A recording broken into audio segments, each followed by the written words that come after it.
Bismillahirrahmanirrahim. Putusan Basul Masail Rebu 3 Rabiul Awal 1447 Hijriah 27 Agustus 2025 Masehi.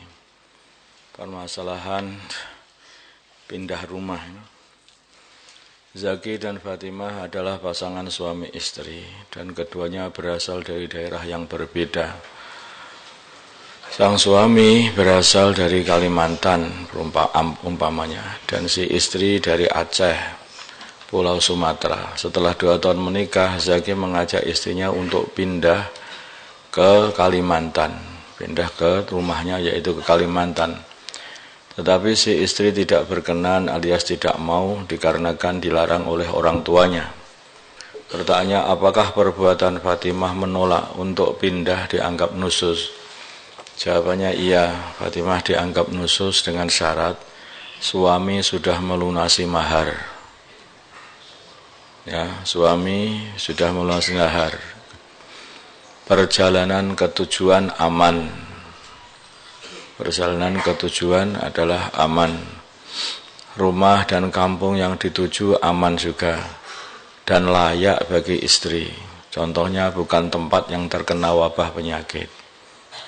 Rumah yang dituju dilengkapi dengan fasilitas yang memadai, yang layak bagi istri. Berikutnya, lingkungan yang dituju bukanlah tempat yang dapat menyebabkan rusaknya agama si istri. Nah, kalau sudah ada syarat-syarat seperti itu, maka sudah semestinya istri itu taat kepada suami.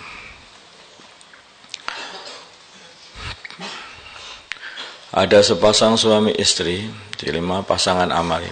Ada sepasang suami istri yang sama-sama mengikuti kelas amali. Tiba-tiba di tengah mereka belajar, ibunya, yaitu ibunya sang istri, menyuruh dia pulang untuk mengurusinya.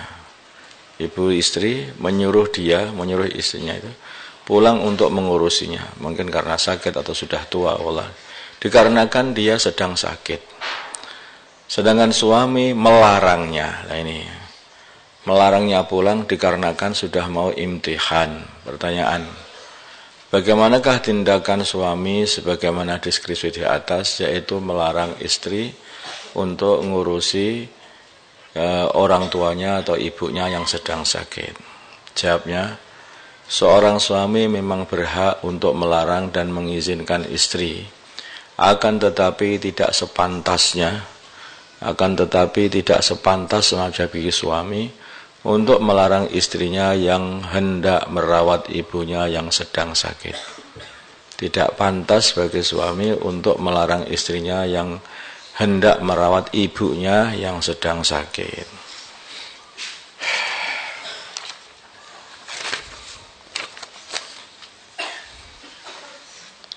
Masalah memperkerjakan orang kafir untuk berburu babi. Ada seorang muslim memiliki ladang seluas 2 hektar. Di ladang tersebut banyak berkeliaran babi-babi. Untuk menanggulanginya, ia memperkerjakan orang kafir untuk membasmi babi-babi tersebut.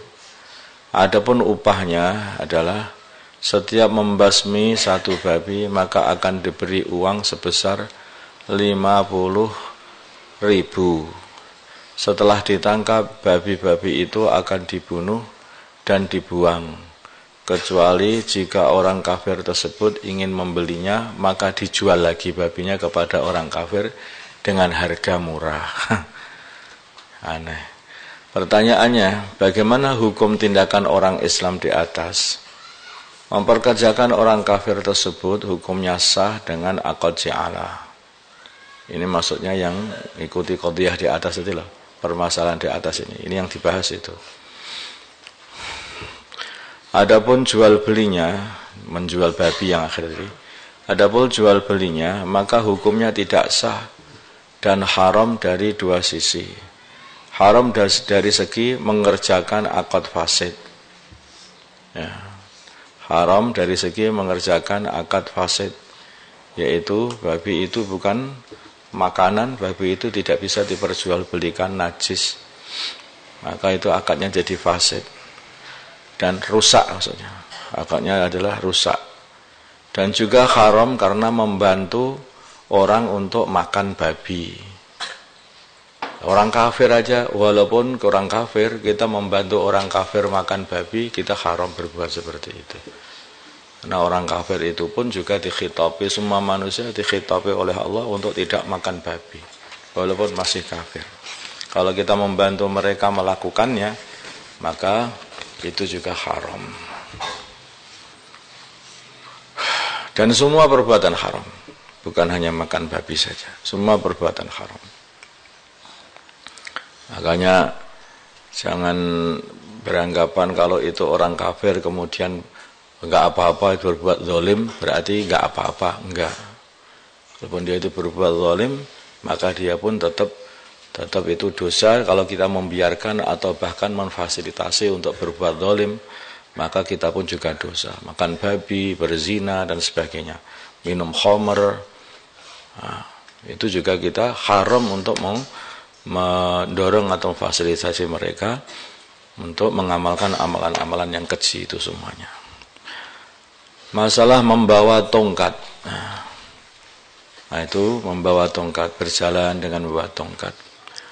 Ada sebagian orang ketika lanjut usia mereka menggunakan tongkat sebagai alat bantu ketika berjalan. Ini namanya tongkat untuk alat bantu berjalan. Padahal sebagian mereka masih bisa berjalan dengan normal walaupun tanpa tongkat. Pertanyaannya, bagaimana hukum menggunakan tongkat sebagaimana dalam permasalahan di atas? Hukum membawa tongkat ini adalah sunnah, tidak peduli umur berapa saja, tidak harus lanjut usia. Karena tongkat ini adalah, membawa tongkat ini adalah termasuk sunnah daripada sunnah-sunnahnya para anbiya. Hamlul asa alamatul mu'min wa sunnatul anbiya. Membawa tongkat adalah alamatnya orang yang beriman dan sunnahnya para anbiya. Kanat al-anbiya yatafakharuna biha tawadhu'an lahu azza wa jal. Para nabi mereka berbangga-bangga dengan membawa tongkat karena bisa amal tawadhu di hadapan Allah Subhanahu wa taala. Dan tongkat ini juga mengingatkan seseorang supaya dia ingat dia dalam perjalanan menuju akhirat. Dan ini seperti orang sedang safar. Qala Ibnu Abbas, at-tawakku 'ala al-'asa min akhlaqil anbiya wa kana an-nabiy sallallahu alaihi wasallam yatawakka'u 'alaiha. Abdullah bin Abbas berkata, bersandar kepada tongkat adalah termasuk akhlaknya para anbiya.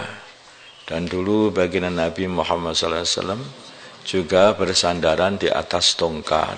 Maksudnya menggunakan tongkat untuk bersandar. Dan beliau juga termasuk para nabi.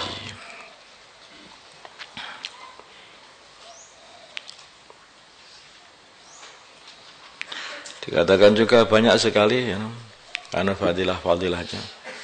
Al-masyu 'ala al-'asa min at-tawadhu. Wa yuktabu lahu bi kulli khatwatin alfu hasanatin wa yurfa'u lahu alfu darajatin. Orang yang berjalan dengan membawa tongkat adalah menunjukkan ketawadhuan. Bagi orang yang membawanya akan ditulis setiap kali langkahnya 1000 hasanah. Dan diangkat darinya 1000 derajat setiap lagi langkah.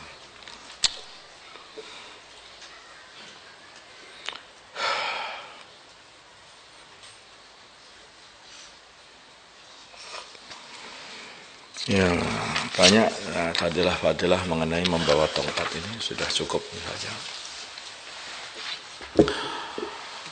Allahumma salli ala sayyidina Muhammad wa ala ali sayyidina Muhammad wa salli ala sayyidina Ibrahim wa ala ali sayyidina Ibrahim wa barik ala sayyidina Muhammad wa ala ali sayyidina Muhammad wa barik ala sayyidina Ibrahim wa ala ali sayyidina Ibrahim fil alamin innaka Hamidum Majid.